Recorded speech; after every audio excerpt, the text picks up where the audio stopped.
Zee 24 तास एक पाऊल पुढे.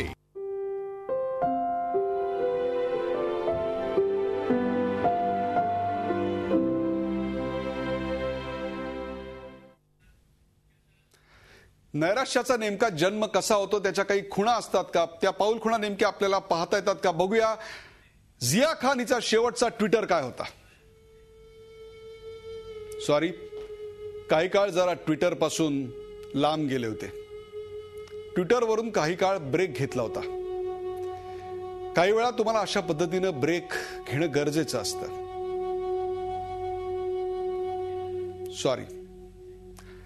आपण ही नैराश्याची मानसिकता आणि त्याहीपेक्षा आत्महत्येची मानसिकता समजून घ्या. आपल्या सोबत आहेत डॉक्टर संदीप जाधव. डॉक्टर संदीप जाधव, मला तुम्ही सांगा, नेमकी अशा असुरक्षित आणि चकमकत्या, लखलखत्या, चंदेरी वातावरणात अशा मुलांची, अशा तरुणांची नेमकी मानसिकता काय असते? तुमचं उत्तर अशासाठी महत्वाचं आहे की हा कार्यक्रम बघणाऱ्या शेकडो हजारो तरुण तरुणींना ते मार्गदर्शक असणार आहे की यातली असुरक्षितता कशी असते आणि त्याचा जन्म नेमका कसा होतो.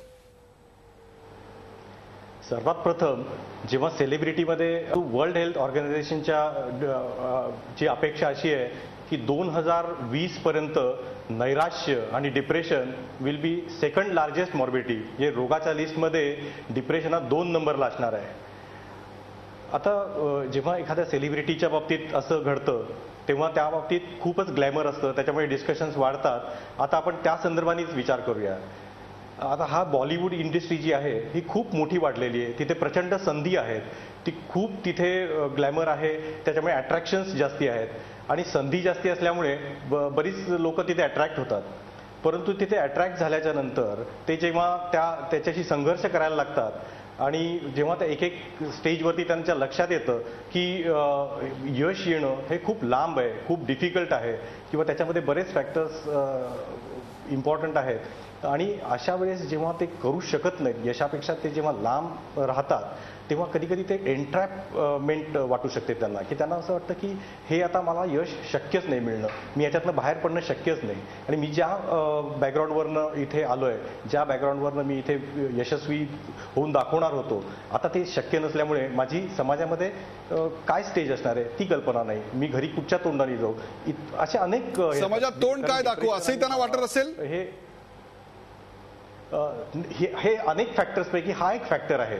आणि जेव्हा एन्ट्रॅपमेंटमध्ये त्यांना बाहेर पडण्यासाठी, कारण ते वेगळे म्हणजे फॅमिलीपासून लांब आलेत आणि त्यांना कुठेही धागा सुटण्याची शक्यता वाटत नाही, तेव्हा ह्याच्यातनं सुटण्यासाठी ते आत्महत्येचा मार्ग अवलंबू शकतात.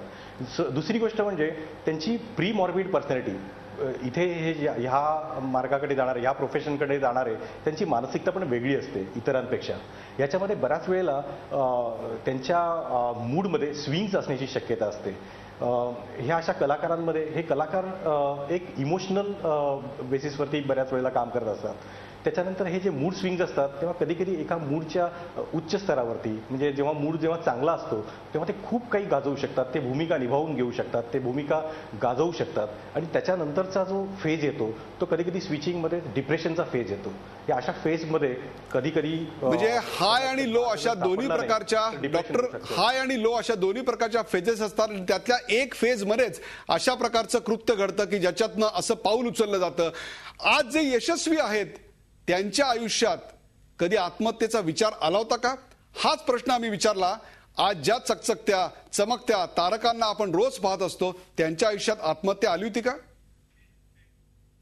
टचवूड असं कधी विचार नाही आला मनात की आपण आत्महत्या वगैरे करावी. आईबाबांची कृपा आहे ती, म्हणजे काही झालं तरी विचार येतो की आपण जरी असं काही केलं विचित्र तर आपल्या फॅमिलीचं काय होणार, किंवा त्यांनी एवढे एक्सपेक्टेशन्स ते आपल्याला लहानपणाचं मोठे केलेलं आहे आणि त्यांचं काहीतरी लाईक स्वप्न आहेत आपल्याला घेऊन, तर आपण असं करू नये असं एक नेहमी डोक्यात आहे आईबाबांच्याकडे बघून. कलाकार म्हटल्यानंतर ECG सारखा ग्राफ असतोच. खूप यश असतं आणि तेवढंच सपाटून अपयश पण असतं. माझ्या बाबतीत कधी अशी गोष्ट घडली तर त्या क्षणी मी फक्त हाच विचार करतो की एवढं तरी मी कुठे विचार केला होता घडेल आयुष्यामध्ये. मी गप्पपणे एकांकिका स्पर्धा करत होतो, त्यामुळे आज जर माझ्याकडे गाड्या आहेत तर मला कधीही वाईट वाटणार नाही पुन्हा सायकलवर प्रवास करायची. मला वाटतं की कलाकार संवेदनशील असतो. आत्महत्येच्या अनेक गाठी पार करतच तो जगत असतो. अपेक्षित यश मिळत नाही तेव्हा मला आत्महत्या करण्याचा विचार कधी आला का, तर हो, विचार येऊ शकतो, पण ती कृती करण्यापेक्षा म्हणजे स्वतःचं आयुष्य संपवण्यापेक्षा मला झगडायलाच मजा येते, म्हणून मी झगडतच राहिलो आणि पुन्हा सायकलवर फिरायची वेळ आली तरी सुद्धा माझी तयारी, आणि त्याहीपेक्षा सुद्धा आत्महत्या करण्या अगोदर आमच्या आई वडिलांचे विचार आमच्या मनात आले. अशा प्रकारचे विचार आपल्याला जे आज यशस्वी आहेत त्यांनी आपल्याला सांगितले. आणखीन असे काही सेलिब्रिटी आहेत का की ज्यांच्या मनात आत्महत्येचे विचार येऊन गेले किंवा ते त्यावेळेला कसं वागले? दिलीप ठाकूर, काय सांगाल?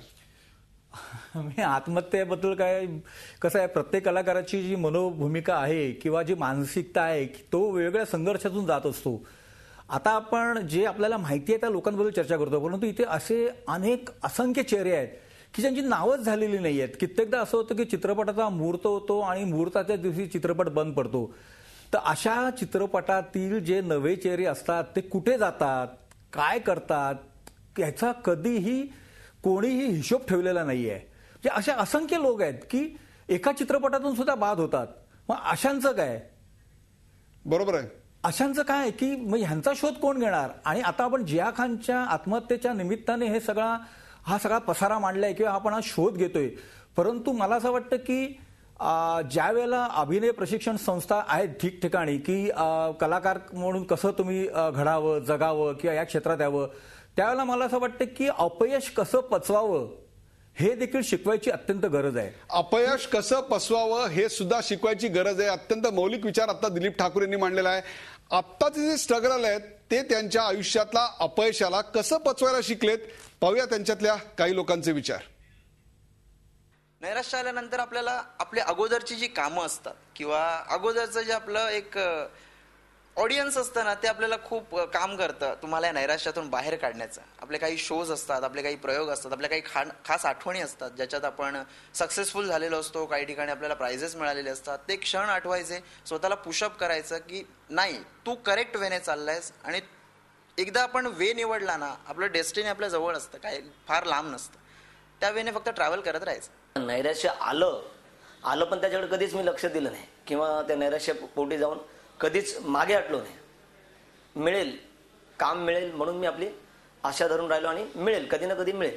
त्यानुसार अनुषंगाने मला मध्ये काही 2-3 कामही मिळाली. मी छोटे छोटे सिरियलचे काही कॅरेक्टर्स केले. मी स्वतःला खूप सांभाळून घेतो. मी जास्तीत जास्त निगेटिव्ह विचार बाजूला सोडून मी कुठेच मला ऑडिशन देता येईल, कोणाला भेटता येईल, कोणाला फोन करता येईल. मी बऱ्याच जणांना फोन करत असतो की सर असं आहे, सध्या काम नाही आहे काही. एक पॉझिटिव्हली त्याच्याकडे बघते आणि त्यातून अजून नवीन किती चांगल्या पद्धतीने काम करता येईल हा मी विचार करते. किती पुढचं ऑडिशन अजून किती चांगल्या पद्धतीने देता येईल ह्याचा विचार करते.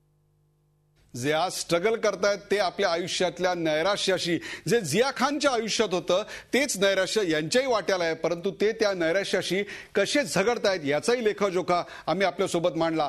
परंतु या अशा निराशेच्या खेळामध्ये नेमका सुवर्णमध्य कसा गाठावा हे आपण विचारणार आहोत डॉक्टर संदीप जाधव यांना. पण आता घ्यायचा आहे मला एक ब्रेक. कुठे जाऊ नका, पाहत राहा झी 24 तास. आपण पाहताय जिया खान हिच्या मृत्यूवरचा कार्यक्रम नैराश्याची डेडलाईन.